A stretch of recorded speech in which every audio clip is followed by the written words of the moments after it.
Hello and welcome to another edition of the China in Africa podcast, a proud member of the Sinica Podcast Network. I'm Eric Olander, and as always, I'm joined by CGSP's head of research, Cobus van Staden, in beautiful Cape Town, South Africa, and our Africa editor, Géraud Neema, joining us from the beautiful island of Mauritius. A good afternoon to both of you. Good afternoon. Good afternoon. Well, unfortunately, we don't have video this week, so we want to apologize to our video users. The entire video internet at the time of this recording on Friday seems to have gone crashing down. No Riverside, no Zoom. All of it is down. So unfortunately, this week is going to be like the old days, Cobus, when you and I were doing the podcast 15 years ago. Audio only. Tin cans and a string, yes. Tin cans and a string. We are that old in the podcasting business. I am joining you today. Unfortunately, again, you don't have video, but from yet another locale. I've been on quite a journey these past few weeks. In Jakarta, we did a podcast. Then I was in Johannesburg with you, Cobus. And today, joining you from the beautiful capital of Canberra, Australia. And I want to give a big shout out to everybody at the Australian Asian Aid Conference at Australian National University's Crawford School of Public Policy. The team at ANU has been just nothing but incredible. They were gracious hosts for me all week, and I spent the week at ANU talking to China scholars, some diplomats, different activists, and it's just been a fantastic time. And Géraud, I can't tell you how many times, not surprising in a country like Australia, that the word Simandu came up. And it's a point of great anxiety here in Australia. We're going to talk about the Simandu mine. We're also going to spend a lot of our time talking about the DRC US deal in Washington. Also, William Ruto, the president of Kenya, was in Washington, and Paul Kagame, João Lourenço from Angola. So a lot of activity there. We're going to try and kind of frame this in a Chinese context and see what's happening. So let's go ahead and start there, Géraud. You have been following what's been going on. The biggest thing that was signed was a Rwanda DRC, what they're calling a peace settlement, but it's hard to see when you look at your president, Félix Tshisekedi, and Paul Kagame from Rwanda, who are sitting there with Donald Trump. Those two just look like they couldn't stand each other. So one has to wonder how long this peace settlement is going to stay in force. But let's put that part of the discussion aside and focus instead on the DRC-US agreement in particular, because that does touch on China quite a bit indirectly. Give us the background right off the bat of what happened in D.C. this week. So basically, we had in DC, you have 4 different agreements that was signed by the DRC and US and Rwanda. You have the peace agreement, you have the regional agreement peace between DRC, Rwanda, and the US. You have the bilateral agreement between DRC and US and Rwanda. So the point that the agreement that you mentioned regarding the bilateral agreement between DRC and the United States on the strategic partnership on economic development, basically based on critical minerals. To short, it's an agreement that creates a very specific context, a very specific and ad hoc context where U.S. investment are going to be welcomed in the DRC in the copper and cobalt, zinc, gold industry in the southeastern parts of the DRC in the Katanga region. It's a very interesting piece of agreement, which I don't agree with in so many points, but it basically creates the legislative, the fiscal context where the U.S. is basically creating a space for its companies or its allied companies of allied country to coming back in the DRC. It's one interesting point, a consequential part of that agreement. It's also creating a context where it's very unlikely to see an expansion of Chinese mining interests in the cobalt and copper industry in the DRC in the near future. In which way? Like how are the Chinese interests being kind of curbed? So it's creating, first of all, it's creating a very, very complex dynamic. It's creating what they call a strategic reserve project where the DRC is going to list all the unlicensed mining projects that they're going to put in that list to be considered for U.S. engagement. It's also including what they call qualified special project. That's where they're going to take all the mining projects that the U.S. going to deem interesting for it to invest in. They're also going to put it in the list. And all those mining projects are going to be under special framework, a fiscal and policy framework that's going to be, only for the U.S. So where the Chinese won't be able to expand is the fact that by forcing DRC, by DRC agreeing to put all the unlicensed kind of permit, the unlicensed mining rights all over the place, it just leaves no space for new stakeholders, especially the Chinese, to expand on those unlicensed permits. Per se, if you're a Chinese company who say, I want to explore nickel in the DRC, it's unlikely to happen because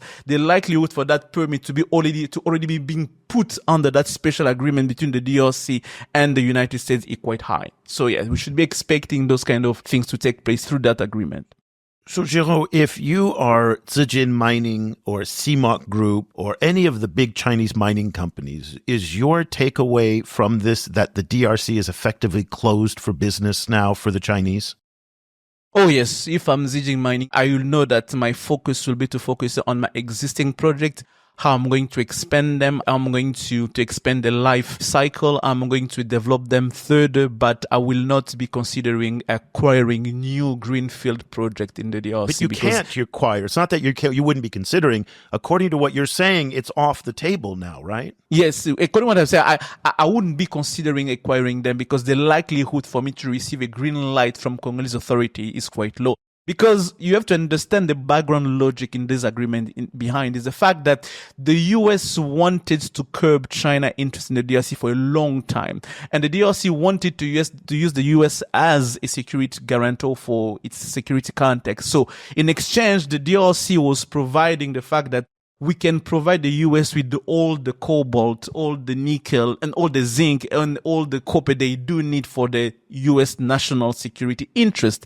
And in the agreement, I don't know if we have to go into the details now, but the details of the agreement really put certain numbers of like how much tons of cobalt needs to be used through the Lobito corridor, how companies gonna be receiving special treatment, how the DRC is gonna commit to modify its laws, its fiscal policy, and even its constitution just to accommodate the fact the agreement needs to take place. So we are really getting into a very uncharted territory there with this agreement. And Géraud, just for kind of to be clear, what is the DRC really getting in exchange? Like particularly on the security side, when we talk about the US as a security guarantor for the DRC, what does that actually mean? It's security regime first. That you have to understand. You have to understand the dynamic that motivates President Tshisekedi to go through that deal.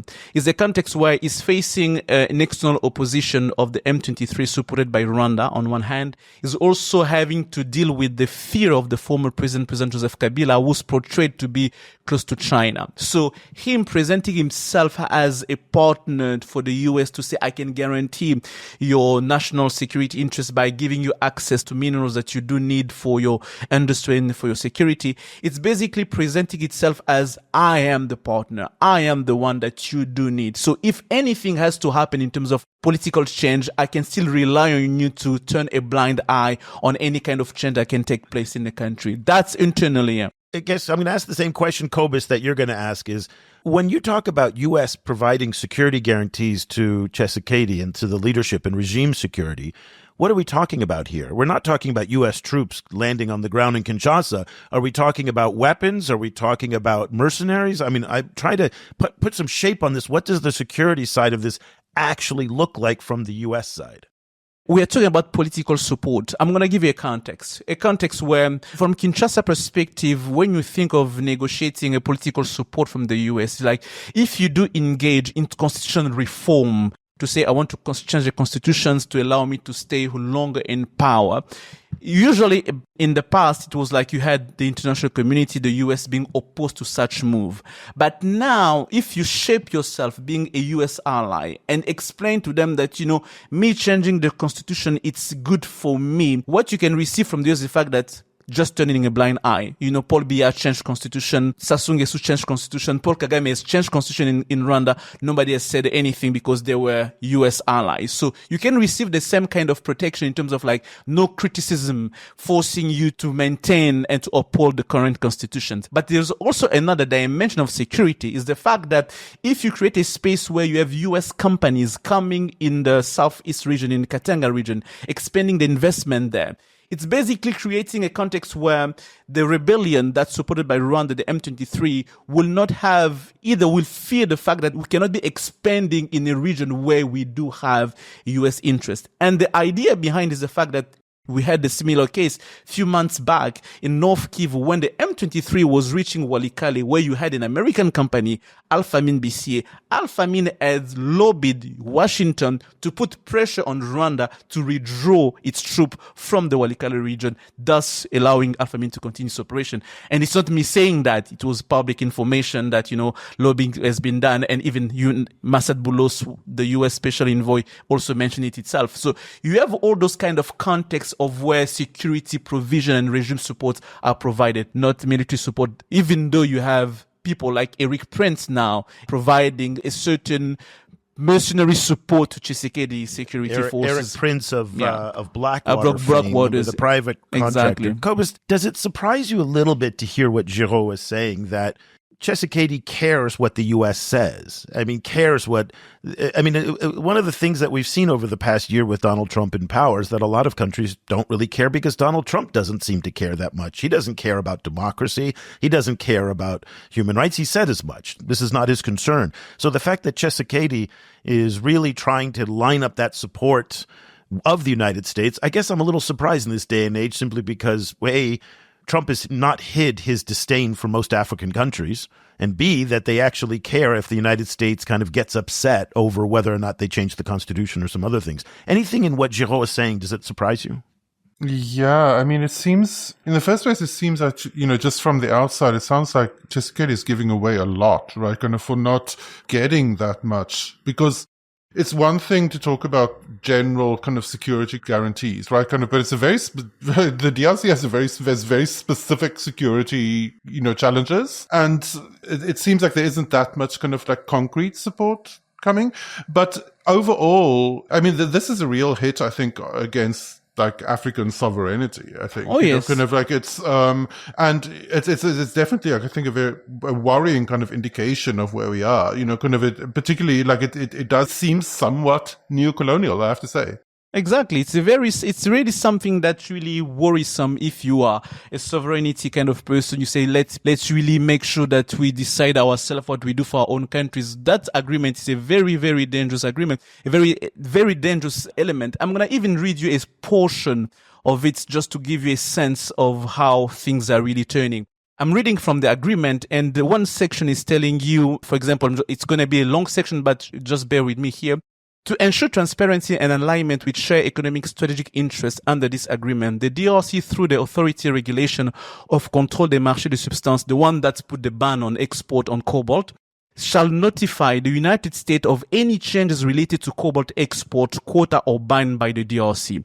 Such notification shall be for the purpose only of consultation and dialogue within the steering committee, with due regard of sovereign right of the DRC to determine its export policy. Additionally, the DRC intends to provide quarterly briefing to the U.S. ambassador to the DRC that outline the rational, anticipated impact and implementation timeline for quota decision. Member of the steering committee may add. So you realize those kind of provision in the agreement. Wow. Can you imagine if the Chinese insisted on that? People would lose their mind on this. That kind of intervention in the domestic policy process to demand a heads up on the export ban. I got to be honest with you. If I'm sitting in Beijing right now, I am pissed. I am pissed because I have stuck with the Congo for the past 20 years. And I've invested billions of dollars to support Tshisekedi and to support the Katanga power bases. And yet then now it feels like, and again, this is now part of the great power competition. So when we hear African countries say, we don't want to be a part of the great power competition, Tshisekedi stepped right in the middle of it. And I haven't read you. He's in it I now. didn't even read you the part where the DRC commits to modify any law, legislation, fiscal policy, and constitutions to fit the purpose of this agreement. It just makes no sense. Why? No sense whatsoever. Why? Why would you do that? But because here's the interesting thing. If you look up the world's top 15 mining companies, the United States doesn't show up anywhere in that. The largest is Freeport-McMoRan, if I'm correct. And you have Newmont as well, yeah. And Newmont as well, but these are the two largest. Freeport-McMoRan, as far as I know, has shown no indication to return to the DRC after they sold the Tenkefungurumi mine. again, you might now, here's the interesting thing. This might be a throw to the Saudis and to the Emiratis who want to come in. So, you could see the Trumps kind of throwing it to them to say, listen, let's do a deal. I'll sell you mining rights in the DRC. And Cobus, while this is all happening, the DRC gets trampled. Do you know what I mean? These are the deals that are being done outside. This is infuriating in many respects because we've talked so much about African agency and African empowerment and sovereignty. And you just feel like you've got a massive setback and that they gave all this away. Yeah. Well, I'm kind of messing with our discussion, but it sits so uncomfortably next to the fact that the US is also trying to kick South Africa out of the G20.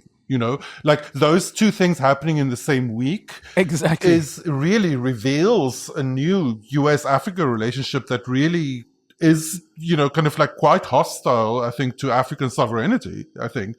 Well, let me throw a curveball at you, Cobus, because a little bit to our surprise, Kenyan President William Ruto was in Washington the same week, and U.S. Secretary of State Marco Rubio was all hugs and kisses.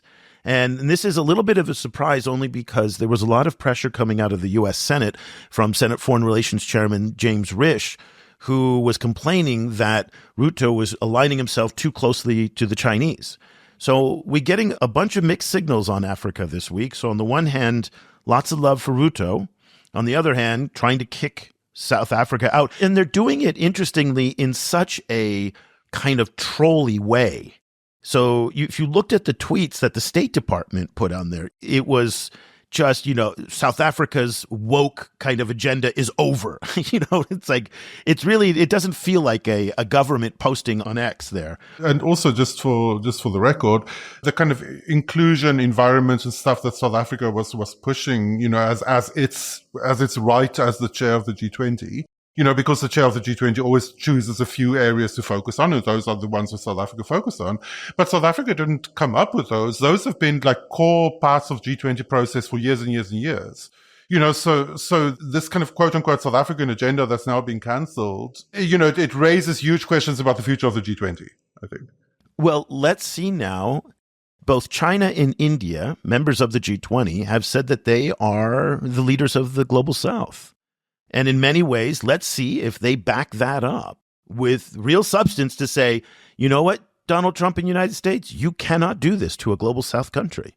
And here's the thing. If China and India do not stand up for South Africa, I think this is going to undermine the BRICS as well. I think, and if I were South Africa and I saw the Chinese and the the Chinese and the Indians not standing up to Trump on this one and saying, if you don't accept us, the South Africans, then we won't be there as well. Then if I was South Africa, I'd be pissed at India and China for that as well. They have the power to do something. And if they don't, then BS now on their leadership of the global South. Yeah, the Brazil as well. Well, interestingly, South Africa now said that under this pressure from the US, they said that they would simply sit out next year and that they're not going to be calling on other countries to boycott the thing in Miami. I know they won't, but this is the obligation of China and India to step up because South Africa can't reach out and start organizing a boycott. It's too small. It doesn't have the power to do that. But it really is the moral power of China and India to say, we are global South countries. We will not tolerate this. And if India and China don't attend a G20, it's a very different G20. Exactly. And let's not forget that South Africa was just only standing to protocols, not like to the US per se, where you have a head of state, you are sending me a chargé d'affaires.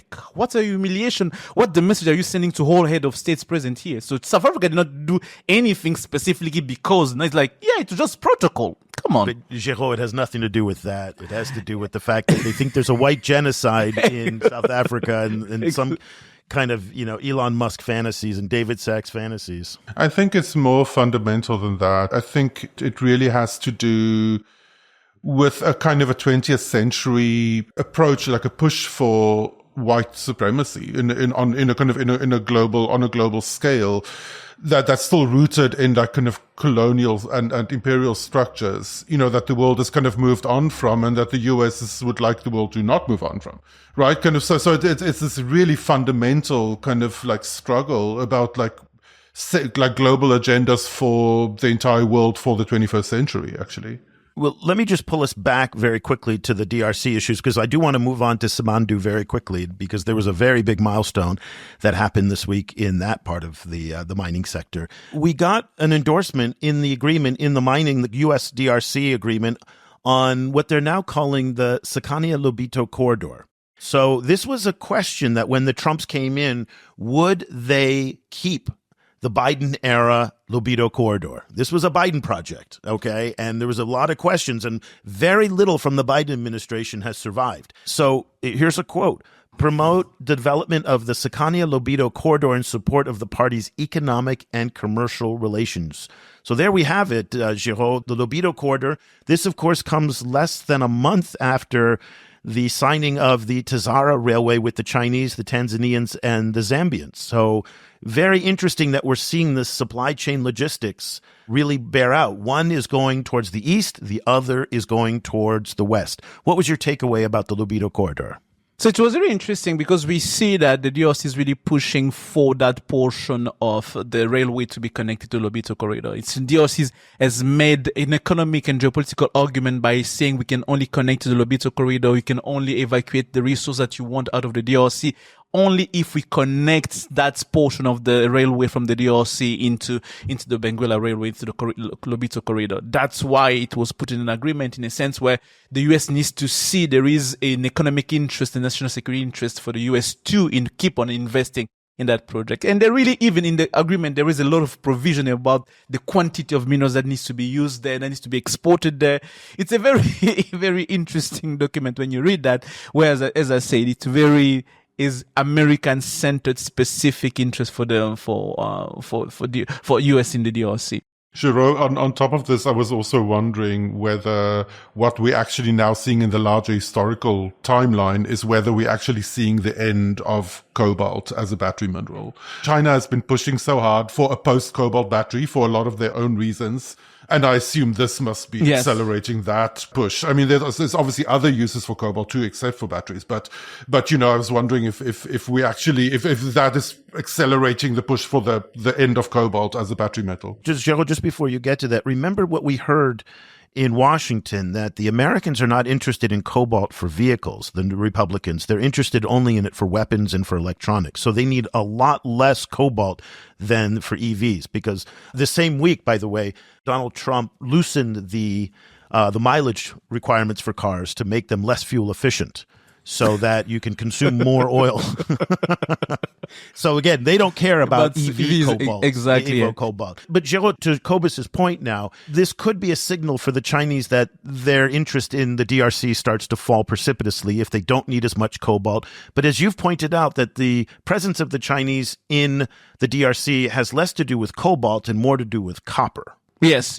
Currently, we see much more activities in the copper sector taking place because copper is still on the rise in terms of demand, in terms of prices on the market. So we even see Chinese companies expanding. CIMOC has expanded its copper output this year in last year in 2024, in 2025. You have the the Kamoa project, the Canadian Zijin Mining joint venture expanding and building a new copper facilities in the DRC. So they're really expanding more on copper than in cobalt. They understand that the cobalt, as you mentioned yourself, is not the future of cobalt is not in the EV anymore. It's much more on energy storage and other applications and all of that. So yeah, they're still gonna need cobalt, but their focus now is much more on copper and how they can now manage the context of all of it. Yeah.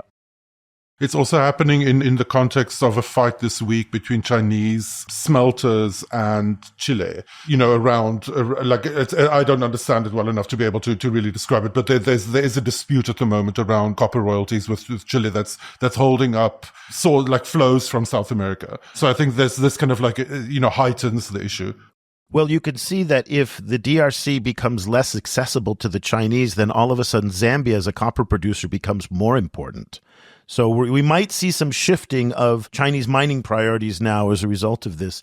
Let's continue through the agreement here just to get your feedback on it. And I want to talk about the point that I think, Géraud, you're going to disagree with me vociferously on this, but let's just go down the path and see where we go. The agreement also calls for the two sides to cooperate to develop the Democratic Republic of the Congo's domestic beneficiation capacity and assess opportunities for the DRC to participate in beneficiation projects outside of the country, including through equity ownership. Not entirely sure what they are referring to for the DRC to invest in projects outside of the DRC, but it's this beneficiation issue. And this has come up quite a bit in my conversations this week here in Australia. And I am starting to become more passionate and more convinced that developing countries should avoid the critical minerals processing business altogether, because this is a business that is going to take incredible amounts of water, incredible amounts of electricity. It's going to generate huge amounts of pollution, and it's not going to generate a lot of jobs, and it's not going to generate a lot of wealth that will be distributed to the society. It will be wealth that's concentrated at the top. It's the same reason why we're starting to see pushback in the Global South and even in places like Virginia against data centers, for the same reason, that they take huge amounts of electricity, huge amounts of water, and don't generate a lot of jobs. And the cost of that electricity that gets sucked into these critical mineral processing centers is going to come at the expense of the society, because there simply isn't enough power in most African countries to be spread around. So that's my take, Géraud. I can see you looking annoyed at that, but I think the data center benefit and the critical mineral beneficiation issues to me are starting to overlap. I get your point, but it's a very hard sell today in developing countries, when for years they've been just exporting raw materials. The rhetoric of coming and say, you know what, you don't need that, it's really hard to sell, because it's about value. Beyond value addition, it's just value about ourselves. Where do we stand in the value chain of the global economy? That's a great question. That's a great question. And us being able to have a certain sense of control over the value of our own minerals, it's about dignity, sovereignty, our ability somehow hoping to be able to dictate the terms on how things happen. But I do believe that focus it's put on the wrong places, because I made this argument a few days ago on the discussion in Germany, when I was saying that in reality, the one controlling the technology at the end will determine if your minerals are important or not.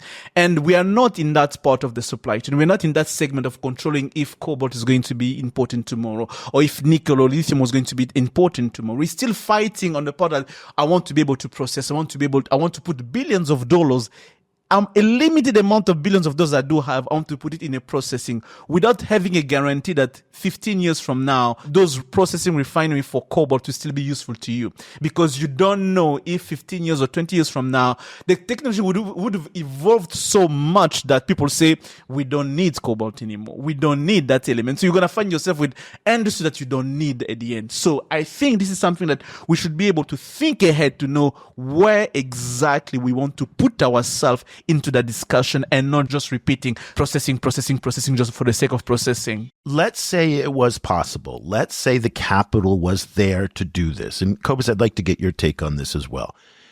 Do you believe that China will cede its commanding heights of critical mineral processing to allow countries like the DRC to compete directly with it?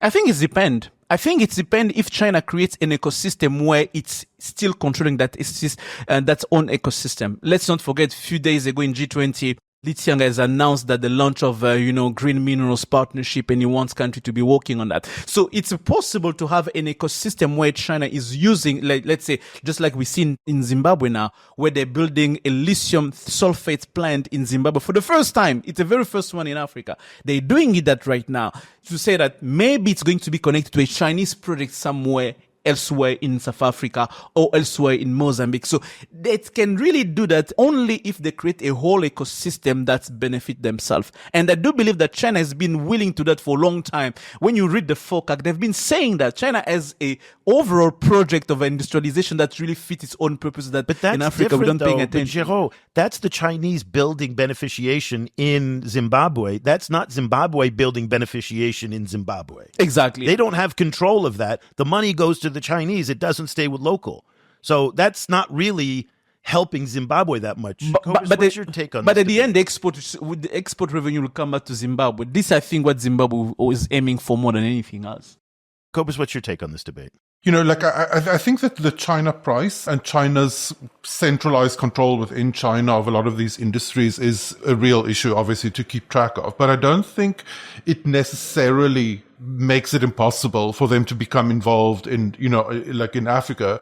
There's an interesting, I think, parallel with solar panels, right? Kind of like on the surface, it would seem like that China would generally resist kind of setting up solar panel manufacturing or, assembly and so on overseas, because why would they bother, right? Kind of like they're already producing it so cheaply at such scale. It's much simpler for them to just produce where they are producing in China and ship it out. But what we're seeing in reality is that there's several, all over the world, there's actually solar manufacturing and assembly being set up by Chinese entities in collaboration with local entities. So there is a calculus there that makes sense. And I think in a similar kind of way, localization may end up being useful, strategically useful for specific Chinese companies, perhaps in response to domestic competition. So I think it may end up being possible to actually find spaces in there to kind of make it work.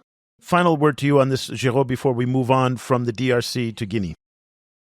I'm really just, as a Congolese citizen, I was really baffled and heartbroken, I have to say, when I read this agreement, knowing that we didn't need to get to that point. I think the structural issue that we need to solve to be able to be a powerhouse in mining, and this doesn't lead us to be signing those kind of agreements, especially in a context where we talk about sovereignty and all of that.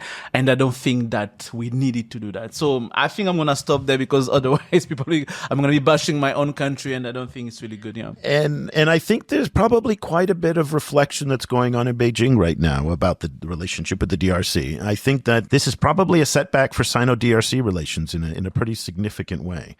So we'll see how this plays out, but we have a new wrinkle in the great power competition in Africa that we hadn't seen before. All week this week, there has been some anxiety here in Australia. Let me read you some of the headlines. Africa's $23 billion mine threatens Australia's dominance as China eyes new power base. The Australian Financial Review, Rio Tinto's Simandu mine could blow $10 billion hole in the federal budget. So lots of anxiety here in Australia this week, in part because Australia is by far the world's leader in producing iron ore and selling it to the Chinese. However, for the first time now, after years and years and years of development, a cargo ship left the port of Guinea and made its way to China loaded with high-quality iron ore from the Simandu mine. This is a $23 billion mine that is a multiple joint venture with many different companies in different blocks. Rio Tinto, which is the Australian company, has part of it. Winning, which is a Chinese venture based out of Singapore, has other blocks.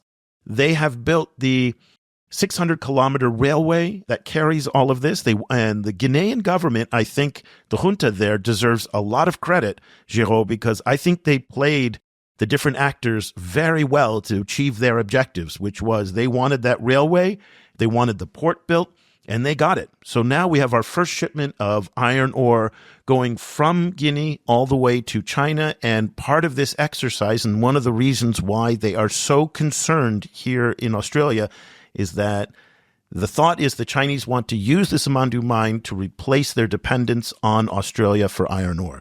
Géraud, you have been doing a lot of work on Simandu. We have some great infographics that are coming out about Simandu, and you've worked on a report there.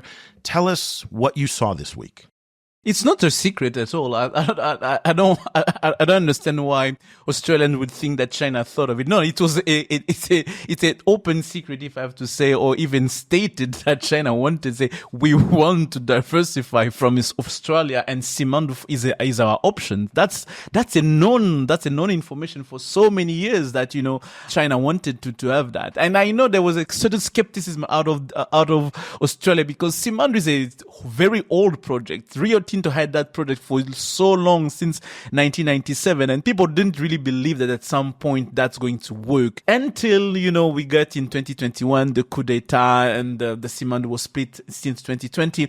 But we had a conjunction of a determined junta who wanted to use Simandu as its political card to make its political shift from military to politics, and he had a global context of geopolitical tension between China and Australia, which made just Simandu to be possible. It just just made Simandu to make sense for both China and the junta in Guinea to say, let's make it work. At the end, you have really Simandu not up and running after 37 years of waiting to see the project, 27 years waiting to see the project take place. It's quite funny for me, I have to say, like the two different Australias one sees emerging here, because on the one hand, you know, kind of in the same week, we saw Penny Wong like kind of warning about China kind of projecting its power into the Pacific. So, you know, essentially kind of like stepping into that kind of G7 space, you know, of wanting to control extraterritoriality, you know, kind of stepping into entire kind of regions and worrying about China's influence there. And then at the same time, all of this panic about being displaced from its essentially third world position of exporting raw iron ore to China. You know, it's a very interesting kind of contrast. And then, you know, so one has this kind of like feeling of like, well, export it to the US then, or to Europe, you know. But of course, you know. Penny Wong, of course, the foreign minister here in Australia. But, you know, the anxiety about Chinese influence in the Pacific Islands knows no depth here in Australia. They are just freaking out about Chinese influence in the Pacific Island area. So Penny Wong playing into those concerns. Géraud, what's the lesson here for the rest of Africa in how Guinea managed this process with not only the Chinese, but also the Australians? And here's the ultimate irony, by the way, of course. Rio Tinto is an Australian-British mining company who is facilitating all this. So the anxiety here in Australia is in part because of an Australian company, which is just try to get your head around that, okay? But they didn't have much choice anyway. Why? For simple, they had Simandu since 1997. At some point in 2012, they wanted to sell Simandu to Chinese project, but somehow they don't find an agreement. Until the Guinean government decided to split Simandu into blocks, Block North and Block South. And they could not just move. Either you just give up the project, because you already had the Chinese who were saying, we are ready to take all if Rio Tinto leaves, and we're going to take it all. Or you stay with the project. So Rio Tinto, from a business perspective, is like either you take part of one of the which is going to become the second largest iron ore project after Pilbara in Australia, or you say, I just give away and I let it go. From a business perspective, it's like, yeah, it makes sense. I'm going to stay in Simandu. It makes money. Investors and the shareholders. How do you explain to shareholders that, you know, I left Simandu because I wanted to please our Australian government? How do you do that? Doesn't make sense. So, yes. Okay, so let's put some perspective here.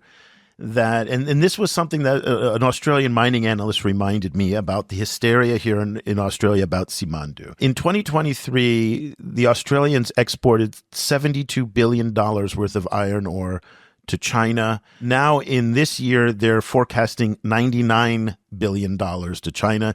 They account for 85% of China's total iron ore imports. Simandu is going to be a contribution, but it will never replace Australia and Western Australia. The scale of what they have here is so much larger than even what they have.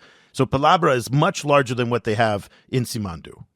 Simandu is the largest untapped reserve of iron ore in the world. That's why Simandu was really that important. It was the largest untapped iron ore project in the world. And it's also with the largest concentration of iron ore. That's why it basically, what you take out of Simandu, it's almost pure iron that you're just going to process so easily. That's why it was really attractive to China in the first place. And of course, it's not tomorrow that that's going to change for Australia, but Australia should be expecting to see that share to be reduced, because that is China's goal. Because you mentioned China's presence in Simandu. When you look at the visualization of Chinese presence there, it's a very heavy Chinese presence in whole Simandu as overall. China is not there to play. It's there really to make it work and really to make it one of its main source of iron ore. And Australia should be worried about that. You don't think of now, of 2 years. Think of 5-10 years when Simandu is a full force in working. That's going to be a different story to tell.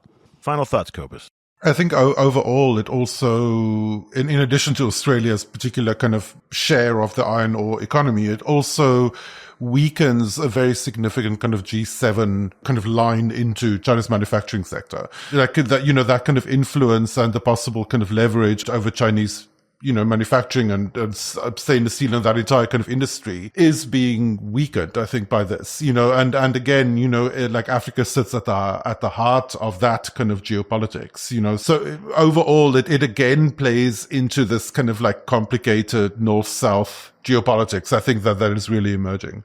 But I would like to add something that for the Chinese in terms of advice, and I think they have to anticipate that, because what they do, what they're trying to do with Australia to avoid that dependency, they might find themselves doing the same thing in Guinea, because they've done that in the US in terms of copper and cobalt. If 5-10 years from now the political landscape change in Guinea, you have someone who's really pro-Americans, hate China, you're gonna find yourself in a very tricky situation. That's an interesting point. That what happened in the Congo should be a warning to the Chinese can happen in Guinea as well. So they're really not safe for a country who's thinking of like self-containment and self-sustainability. Those dependency for iron and bauxite coming from overseas, it's something that's going to be impactful to China in the long run. That is a fascinating point. Now, very quickly before we go, I want to share a few of the conversations that I've been having here in Australia, which again has not too much to do with Africa, but very interesting, and just want to reflect that a lot of the conversations that have gone on this week is this sense of concern in Australia that for the entirety of Australia's history, it's a country that has either followed on, the British and the Europeans or the Americans. And there's this real sense among a lot of stakeholders here that the Europeans now are weak and powerless, and the British clearly are not anywhere. They're a middle power country. They don't have the ability to affect world power in this era of new hard power politics. And there's this growing sense of unease that the United States is no longer reliable power. And so the key question that a lot of people were asking is, what do we do? And it's an interesting question facing a lot of middle power countries, Canada, New Zealand, Japan, South Korea, about where do they fit in the great power competition today when they've been so attached to one of the major powers over the past 100 years. And so it's just a very interesting, I think you guys would have really enjoyed these conversations to think about how do they engage China and how do they compete, how do they contest, and even to some extent, how do they cooperate? So one of the questions came on is saying, well, we tried to cooperate, this was from the Australian perspective, with the Chinese on some development projects in the Pacific Islands, and it didn't really work. They said that there was no trust. They had struggled with communication. And my feedback to them was, well, the Pacific Islands is a contested space. So obviously, you're not going to trust the Chinese because you feel that they're in your sphere of influence. The Chinese aren't going to trust you because they're going to think that you're just trying to assert a sphere of influence. So why not pick a development project, say, in a neutral space, in Africa or in South America, where neither side has a vested interest, and start to learn the modalities of communication between the two sides, and then build from there. And so we've talked about this in the past. The French, in many ways, show a pathway here because the French have been able to separate their relationship with China, compete, contest, cooperate. We see Géraud, the French cooperating to build the East Africa crude oil pipeline. We see them building the port of Lekki. We see French companies, Kribi as well, in Cameroon as well. In 2022, there was the $1.7 billion 5 infrastructure deal to build infrastructure across Africa and the global south. That is a model of cooperation. That's funny because every time in a British-Australian context you say, well, look at the French, their eyebrows kind of tilt up and everybody gets very stiff. But Cobus, it's just an interesting reflection on how middle powers and even smaller powers are trying to find their way in this new world where the institutions of power, the United Nations, the World Bank, the IMF, are all collapsing, and new institutions haven't taken shape yet, and new alliances haven't taken shape yet. And this is fascinating questions right now to be exploring at this time. Yeah, the problem is, of course, is that the kind of organizing structure that we had in kind of liberal internationalism, that bound these countries together. Because, Australia and the US, for example, they're in lots of ways, they're on the same page. They're culturally very similar. They have a lot of interchange, but they're too far away from each other, and they're still two separate countries, right? And a lot of the logic, the underlying logic that supported the collaboration between Australia, Japan, Europe, the US, Canada, all of these countries of the quote unquote kind of Western or G7 kind of alliance in the past. A lot of that logic is now frayed. So it's hard to now pretend that the US really is in it for the rest of them, and so if they're not, then that kind of really throws the entire worldview into disarray. And so I think that is a real kind of challenge, because if Australia, and Australia is just an example, like one could also say New Zealand, for example.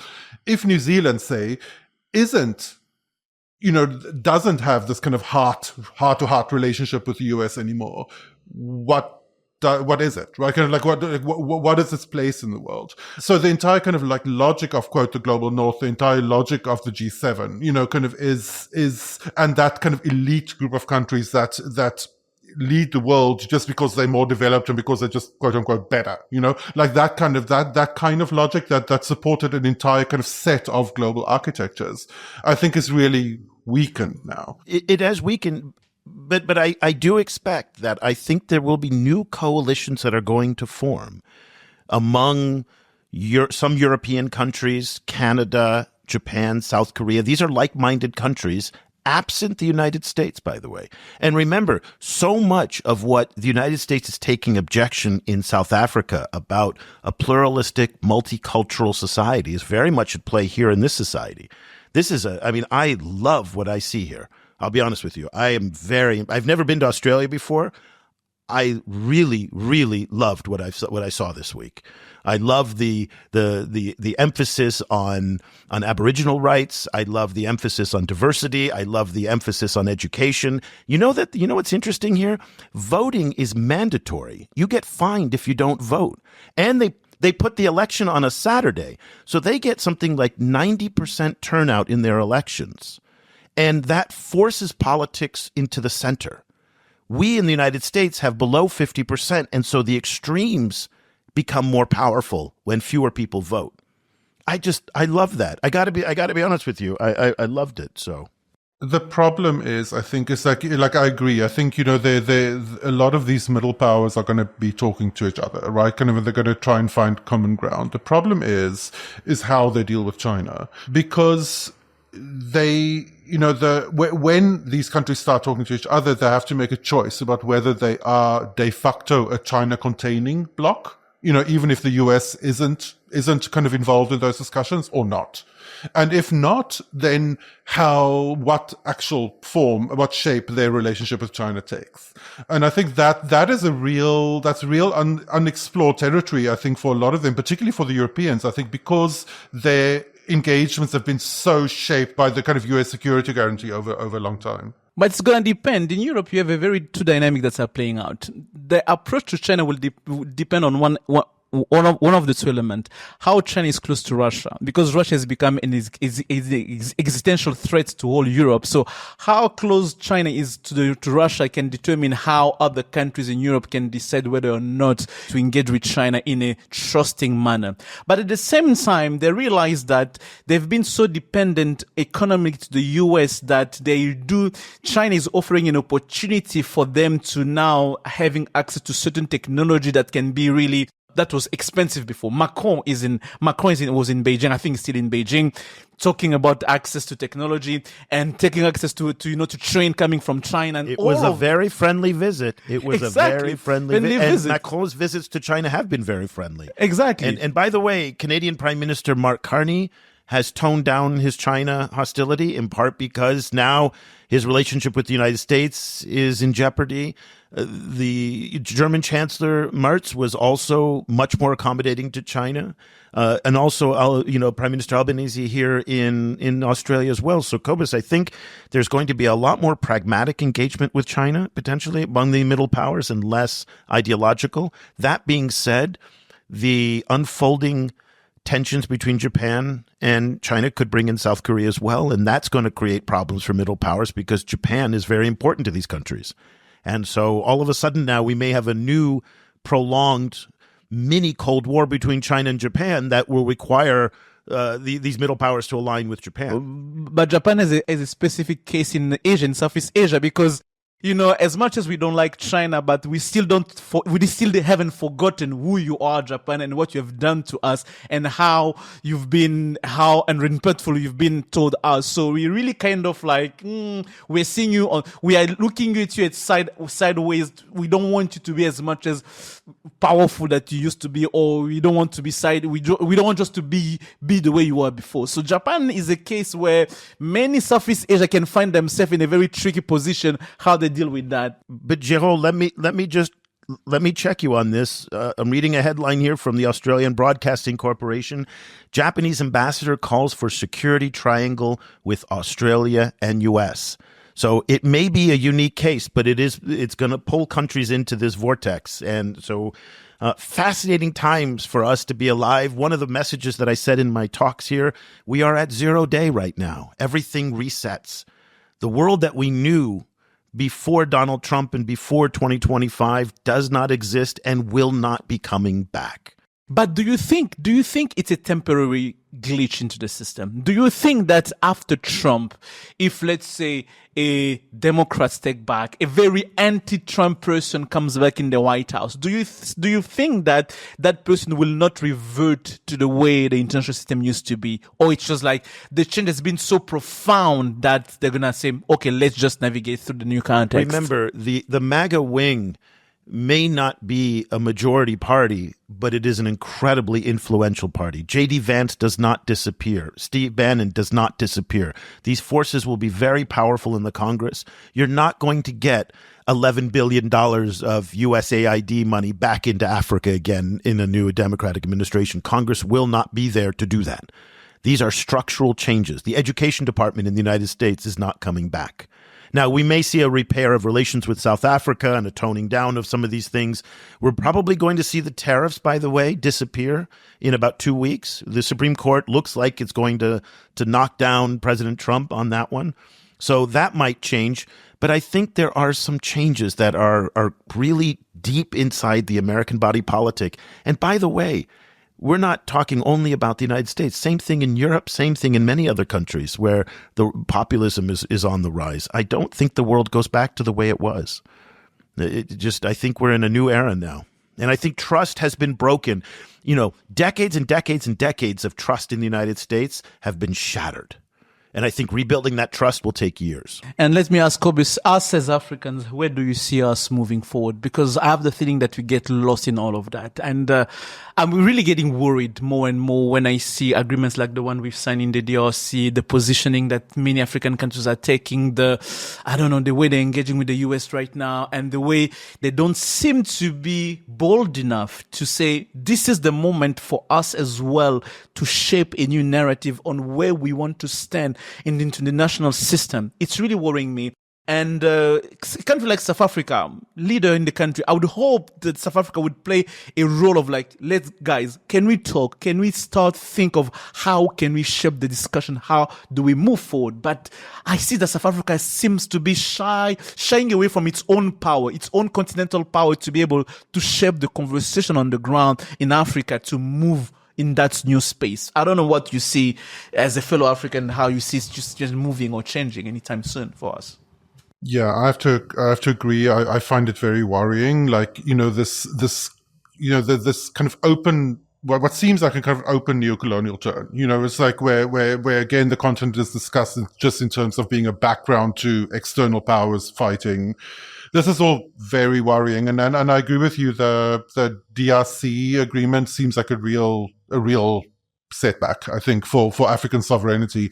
I think South Africa is wary of picking an even bigger fight with the US because they know that that they're in danger, I think, of being kind of like pushed into the position that someone like Iran is in, of being this permanent enemy, designated permanent enemy of the US, So I think South Africa is wary of that, of course. And they're working very hard, I think, to also diversify their linkages. And I think that is in the end the kind of biggest story, kind of for the continent is to move away all of its dependencies away from the US. The problem is, as you say, there seems to be very, very little kind of unity. And And it really is a moment where someone needs to kind of stand up and provide a kind of intellectual leadership for the longer term. But yeah, it's also a very tough position to be in to do that, because then of course you paint a target on yourself. We have Africa Commission. The Africa Commission can really do actually something. We have continental bodies which, if they had balls to say, you know what, guys, let's do something, they can really do that, and each country can just hide behind the continental bodies, say, it's not me, it's the continental bodies that decided that. But somehow we don't have the courage to do that. No, those bodies are so weak. Exactly, yeah. I mean, all of us would love to see the African Commission to act like that. But I haven't seen that in any context. So, well, good. What a lot of ground we covered this week. Thank you both for your time. Again, I'll be back in Southeast Asia. I leave tomorrow after a week. So, and then we're coming up on our traditional year-end show. So we do two shows. We do a year in review and a year in preview. And typically these are our two most popular shows of the year. Our downloads for these two shows are almost double what they are for every other show. And so, gentlemen, I want you to start thinking about the 5 stories that are the most important. Was it 5 or 3? It was 3. 3 or 5 stories. 3 stories. We're not going to do 5. 3 stories that were the most important this year in China-Africa relations. And then we will have a preview of what's coming up next year. And then early in 2026, we have a look ahead. We've got some very exciting things planned for 2026. We are going to commission a number of scholars and analysts to write some of their forecasts for you on the site about what to expect in China Global South, China-Africa relations next year. So keep an eye out for that. We've got some fantastic research projects that we're developing right now, which are going to be coming out. Géraud has 2 fantastic projects himself that he's working on right now. So 2026 is going to be a very big year for CGSP in terms of data and research and analysis. And we're just so excited about all the new things that are coming down the line. And by the way, I also want to tease, I got my first preview this week of our new China Global Trade Tracker. So we're going to have this interactive dashboard that tracks all of the latest Chinese trade numbers around the world, that brings them to life. So we're going to have some very, very cool things. Cobus, Géraud, thank you so much for your time. That'll do it for this edition of the China in Africa podcast. Cobus, Géraud, and I will be back again next week with another episode. But if you'd like to follow the work that the entire CGSP team around the world is doing, go to ChinaGlobalSouth.com. And then, of course, your subscriptions help keep this independent journalist activity alive. And so go to ChinaGlobalSouth.com/subscribe. And don't forget, if you are a student or a teacher, we'll give you half off. Just email me, Eric, ERIC, at ChinaGlobalSouth.com. Hopefully next week, our video will be back and the internet will be back alive again, that we can do video. It wasn't our fault this week, but until then, thank you so much for listening. On behalf of the entire team around the world, we'll be back again next week. See you for then.